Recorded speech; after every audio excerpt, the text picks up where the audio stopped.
जो पिछले 3 दिन से असेंबली के अंदर रूलिंग पार्टी का एक ड्रामा चल रहा है और उसके अलावा जो ट्यूलिप गार्डन में हमने देखा, ये शर्मनाक है। खासकर जो इस मुल्क के मुसलमान हैं, जिनके ऊपर इस वक्त बीजेपी का पूरे ताबड़तोड़ हमले हो रहे हैं, उनको यहाँ की लीडरशिप उमर साहब ने, फारूक साहब ने मिलके, जो वहाँ से मिनिस्टर आए थे किरण रिजू जो यहाँ आए थे, उनका इस्तेकबाल करके उन्होंने पूरे मुल्क के मुसलमानों को ये पैगाम दिया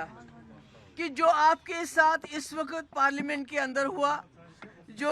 वक्फ में अमेंडमेंट लाया गया, उसके साथ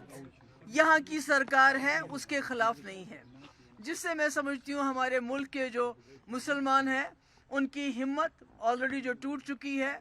जो एलिनेटेड फील करते हैं, जो मुसीबत में फील करते हैं, मुझे लगता है उनके लिए ये बहुत ही बुरा पैगाम था जो यहाँ से चला गया।